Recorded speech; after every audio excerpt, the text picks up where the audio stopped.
Welcome to you all to this channel. आज हम class 12th की पोएम कीपिंग क्वाइट को डिस्कस करने जा रहे हैं। इससे पहले कि हम पोएम डिस्कस करें, मैं आप सबसे रिक्वेस्ट करता हूं कि इस चैनल को ज़रूर सब्सक्राइब कर लें ताकि आप पिछली व आने वाली सभी वीडियोज़ अच्छे से देख सकें। कीपिंग क्वाइट, पोइट का नाम पेब्लो नेरूदा। इस पोएम में हमें बताया गया है कि किस प्रकार से वॉर बहुत ज़्यादा हानिकारक साबित होते हैं।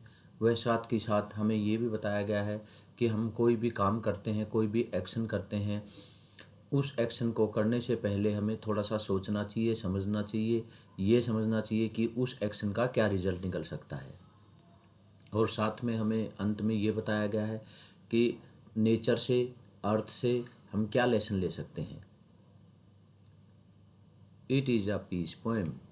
Here Pablo Neruda discusses the need of maintaining peace and silence. ये एक पोएम पीस के बारे में बताती है और यहाँ पर जो पोइट हैं पेब्लो नेरुदा ये बात डिस्कस करते हैं कि पीस को मेंटेन करने की व साइलेंस को मेंटेन करने की बहुत ज़्यादा ज़रूरत है। The poet asks everyone to count up to 12. The number 12 stands for 12 hours of a day and of the month of a year. People shall not speak anything by doing so. There will be unity. No one shall move his arm, which means there shall be no argument for fight. Poet यहाँ बताते हैं कि हमको 12 तक count करना है और यहाँ पर 12 काउंट करने का भाव पोइट का है दिन के 12 घंटे व साथ में साल के 12 मंथ।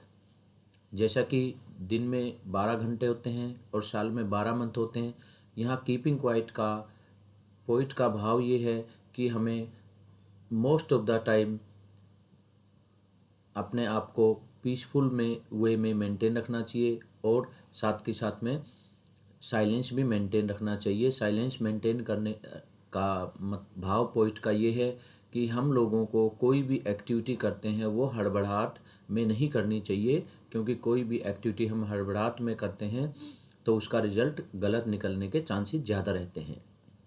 उसके बाद पोइट कहते हैं कि हमें किसी भी लैंग्वेज में नहीं बोलना चाहिए। लैंग्वेज में नहीं बोलने का भाव ये है कि हम लोगों को किसी को अपशब्द, गलत, बुरा या ऐसा नहीं बोलना चाहिए जिसका नेगेटिव रिजल्ट आए।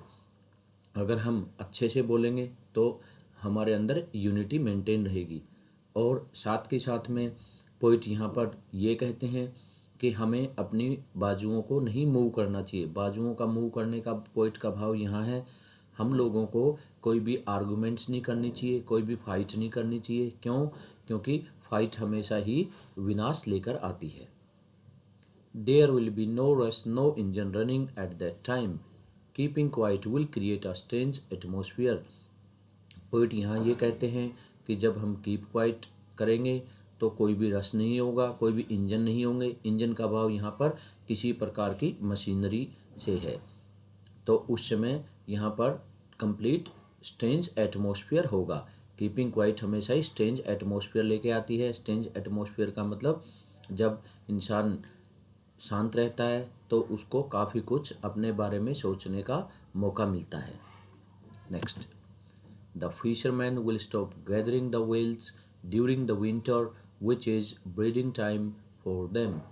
The salt gatherers will also stop gathering salt. It will enable them to save their hands from hurting more. यहाँ पर उसके बाद पोइट फिशरमैन्स को एक एडवाइस देते हैं कि उन लोगों को विंटर टाइम में फिश गैदर नहीं करनी चाहिए। क्यों?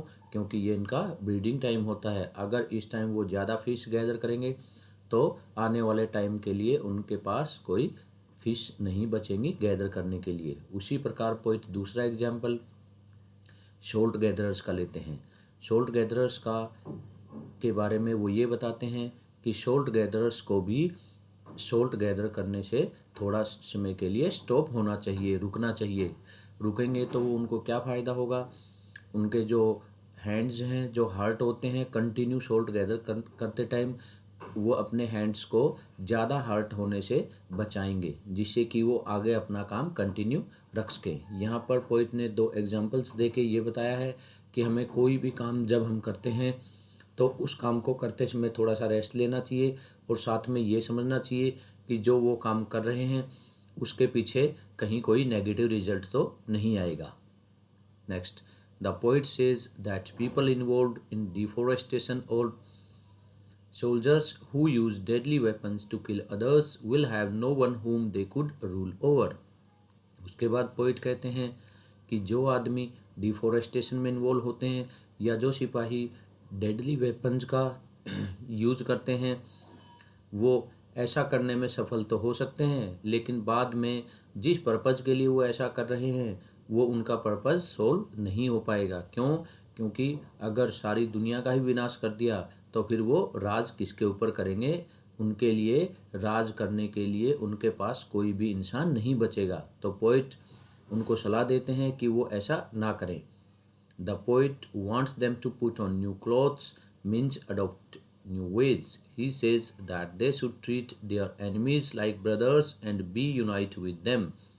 उसके बाद पोइट कहते हैं कि ऐसे लोगों को साफ सुथरे कपड़े पहन लेने चाहिए, मतलब उनको ऐसे रास्ते अडॉप्ट करने चाहिए, ऐसे रास्ते अपनाने चाहिए जिससे कि किसी का नुकसान ना होए। वे साथ में पोइट कहते हैं कि ऐसे लोगों को अपने एनिमीज़ को भी अपने ब्रदर्स की तरह ट्रीट करना चाहिए और सबके साथ मिलकर रहना चाहिए, जिससे कि कोई भी किसी प्रकार का वॉर ना हो सके, वह मानवता का विनाश बचाया जा सके। Next, the poet doesn't want any confusion. He doesn't want to stop regular work.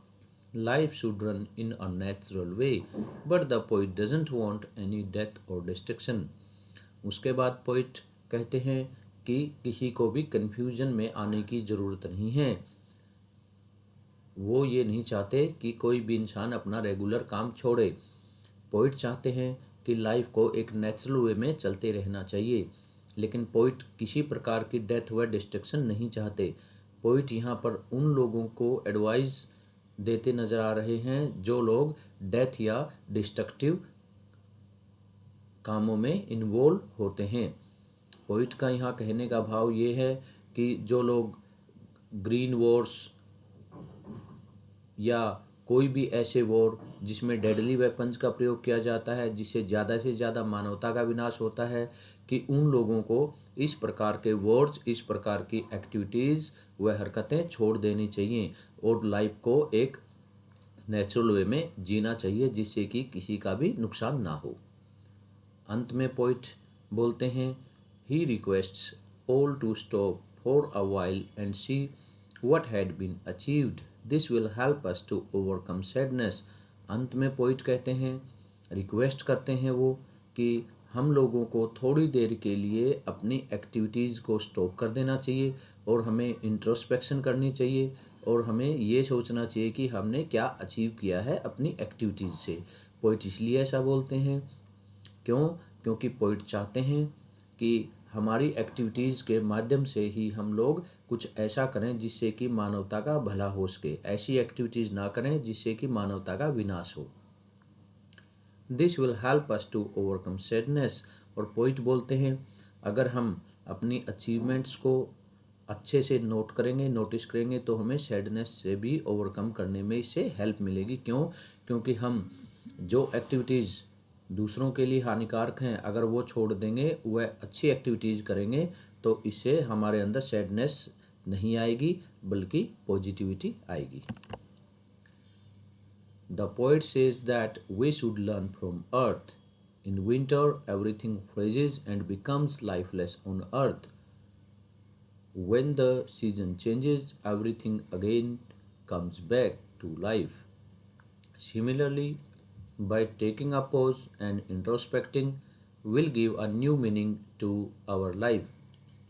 और पोइट अंतिम स्टेंजा में बोलते हैं कि हमें अर्थ से सबक सीखना चाहिए।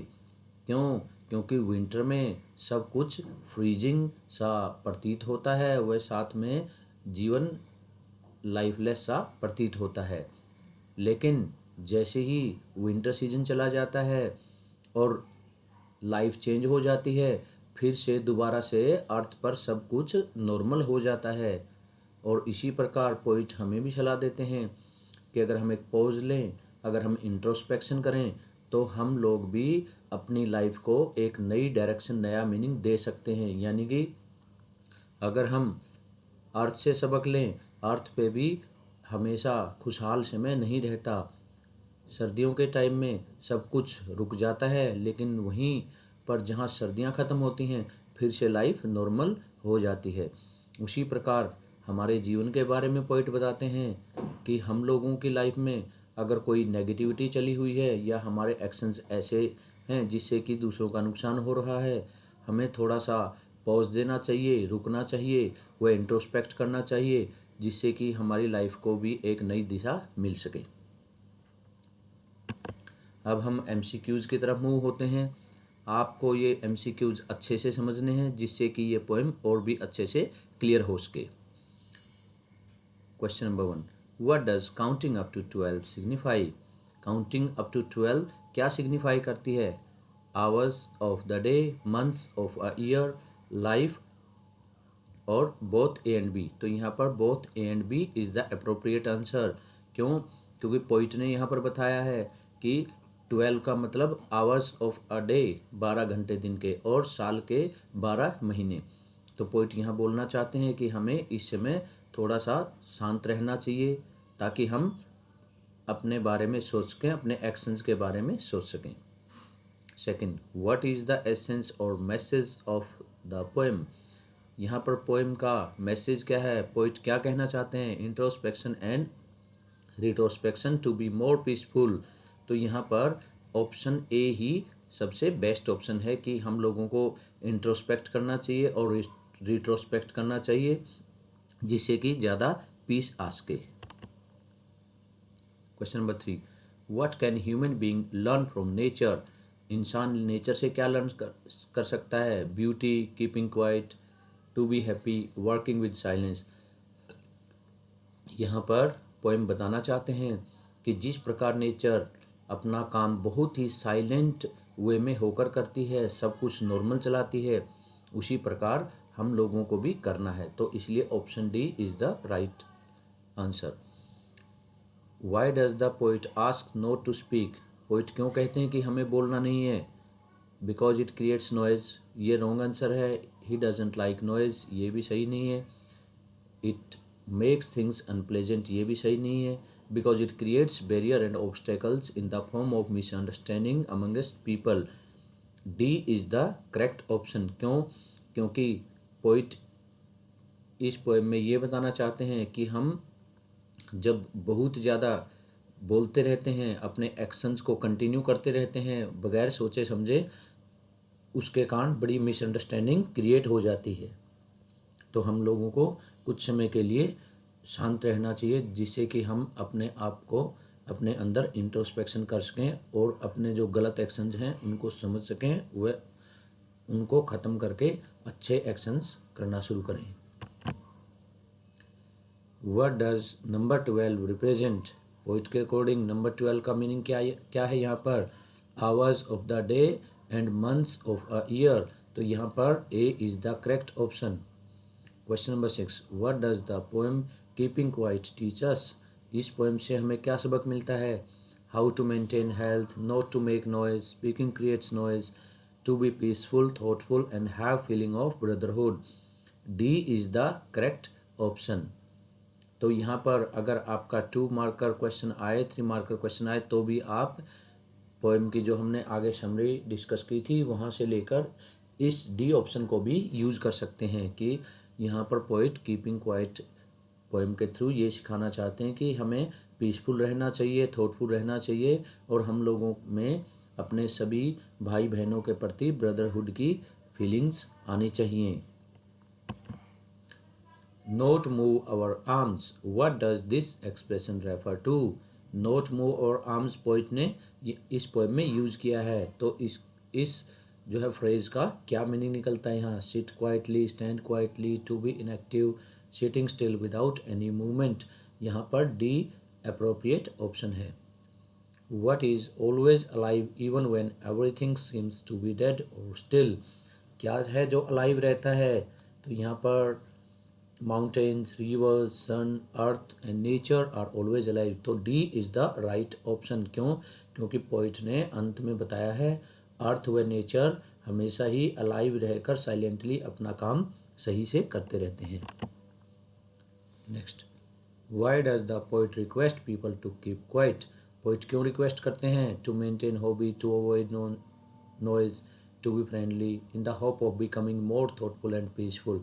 तो यहाँ पर D is the right option. क्यों? पोइट होप करते हैं कि हम लोगों को कीप क्वाइट रह के कीपिंग क्वाइट फॉलो करके थॉटफुल व पीसफुल रहना चाहिए। What does the poet want people to do for 1 second? Poet क्या चाहते हैं कि हम लोगों को अपना जो है कुछ समय के लिए शांत रहकर क्या करना चाहिए? To sing, to close eyes, to stand quietly, to be silent and motionless. तो पोइट कहते हैं कि हम लोगों को साइलेंट रहना चाहिए और मोशनलेस रहना चाहिए, जिससे कि हम इंट्रोस्पेक्शन की तरफ जोर दे सकें। How can the moment of no activity help people? कौन सी एक्टिविटी है? How can moments of no activity, जब नो एक्टिविटी कोई भी एक्टिविटी ना हो तो लोगों को क्या हेल्प मिलती है? They will be healthy, they will be happy, they will walk easily, to relax and be more thoughtful. तो ऐसा करने से लोग ज़्यादा रिलैक्स रह सकेंगे और थॉटफुल रह सकेंगे, सोच सकेंगे अपने बारे में व अपने एक्शंस के बारे में। What will happen if there are no engine, no crowd? क्या घटित होगा जब कोई भी इंजन व क्राउड नहीं होगी? Noise will be legend, no crowd on roads, no traffic rush. It will create perfect and happy moment. तो पोइट यहाँ पर इंजन का मतलब किसी प्रकार की मशीनरी है। तो पोइट कहते हैं ऐसा करने से अपना एक परफेक्ट और हैप्पी मोमेंट होगी, क्योंकि हर इंसान को समय मिलेगा अपने बारे में सोचने के लिए। Why is the moment of silence called exotic? कि जब साइलेंस होगा तो एक शानदार मोमेंट, एक शानदार समय क्यों कहलाएगा? Because of the beautiful scenery around, because of the gatherings, because of the large gatherings, because of perfect peace and harmony।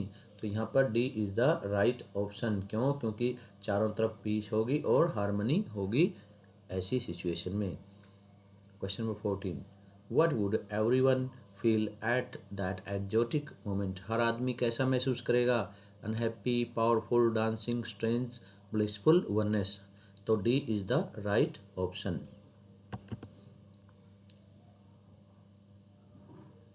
How long is the poet expecting everyone to stay still? कितने समय के लिए poet expect करते हैं? For 10 minutes, for 12 minutes, for 15 minutes, for 1 second till we count 12। तो poet क्या कहते हैं कि हम लोगों को जब तक पोइट 12 ना काउंट करें तब तक शांत रहना है। Question number 16, why is the poet asking everyone not to speak any language? क्यों कहते हैं? To avoid noise, to avoid loud voices, to avoid people, to avoid conflict and misunderstanding. तो यहाँ पर डी राइट ऑप्शन है। क्यों? Poet कहते हैं कि हमें अवॉइड करना है, हमें बचना है किसी प्रकार के कॉन्फ्लिक्ट से, अंतर्द्वंद से, और किसी प्रकार की मिसअंडरस्टैंडिंग जो होती है उससे भी हमें बचना है। What is the poet expecting from fishermen? Poet क्या एक्सपेक्ट करते हैं फिशरमैन से? To find more fish, to go deeper into the sea, to think and stop harming the fish, none. तो यहाँ पर C is the correct option.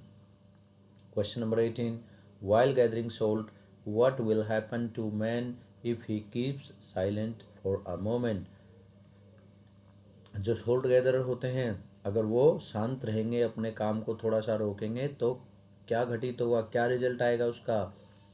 He will stop dropping it, he will look at the ground, he will walk carefully, he will think of the harm the salt is doing to his hands। तो D is the correct option। क्यों? क्योंकि ऐसा करने से वो अपने हाथों को देख सकेंगे जिससे कि सोल्ट गैदरर के हाथ कहीं ज़्यादा डैमेज ना हो गए हों। 19th, how will silence benefit the man and nature? both will be friends, man will not know nature better, man will be healthy, man will stop hurting nature and both will heal themselves। तो यहाँ पर D correct option है कि आदमी अपने हाथों को अब आदमी नेचर को हर्ट करने से रुकेगा और नेचर को और जो है आदमी को दोनों को हीलिंग मिलेगी। Question number 20th, the moment with blank activity would be strange. कौन सी activity? The moment with zero activity would be strange. What does the poet think about war. Poet क्या सोचते हैं वॉर के बारे में? War is important, war is good, war is meaningless, war is necessary. तो यहाँ पर साफ साफ दिखाई दे रहा है कि वॉर मीनिंगलेस होते हैं, वॉर से सिर्फ नुकसान होता है, कोई फ़ायदा नहीं होता। In poem keeping quiet, according to poet, why do people face problem. क्यों लोग प्रॉब्लम फेस करते हैं? They do not work hard, they do not play, they do not analyse themself, they do not pray God. तो C is the correct option. क्यों? लोग अपने आप को एनालाइज नहीं करते, लोग अपने आप के बारे में सोचते नहीं, समझते नहीं, अपने एक्शंस को नहीं सोचते कि वो एक्शन सही हैं या गलत हैं। Question number 23, what is the theme of the poem keeping quiet. तो इस पोएम का हमने थीम समझना है। ब्यूटी, ऑनेस्टी, एंटी वॉर और प्रोग्रेस। तो यहाँ पर C option anti war is the correct option. तो प्रोग्रेस डी ऑप्शन है, लेकिन सी ऑप्शन एंटी वॉर यहाँ पर करेक्ट ऑप्शन है कि ये पोएम हमारी एंटी वॉर के बारे में है। Question number 24, have no truck with death means कि no truck with death poet ने पोएम में ये फ्रेज भी यूज किया है। तो इसका मतलब क्या निकला? will not die of the truck accident, remove poverty and illiteracy, have no association or deal with death, will not drive a truck। तो सी यहाँ पर राइट ऑप्शन है। क्यों? हैव नो एसोसिएशन, पोइट नहीं चाहते कि कोई भी इंसान ऐसा काम करे जिससे कि किसी को डेथ या डिस्ट्रक्शन आए। 25, what does man threaten himself with. आदमी अपने आप को किस चीज़ से थ्रेटन करता है? With death. क्यों? कभी कभी आदमी के अंदर बहुत ज़्यादा नेगेटिविटी आ जाती है, सैडनेस आ जाती है, तो ऐसा होने पर डेथ की थ्रेटनिंग होती है। इस प्रकार हमने इस पोएम को अच्छे से समझा। आशा है कि आप लोगों को पोएम समझ में आई होगी। इस पोएम को 2-3 बार अच्छे से समझिए, MCQs को कीजिए, जिससे कि आपके इस पोएम से रिलेटेड सारे डाउट्स क्लियर हो सकें, आप लॉन्ग आंसर टाइप क्वेश्चंस कर सकें, शॉर्ट आंसर टाइप्स क्वेश्चंस भी क्लियर हो जाएंगे, वह साथ के साथ में स्टेंजा बेस्ड MCQs भी इस पोएम को करने से अच्छे से आपके क्लियर हो जाएंगे। थैंक्स।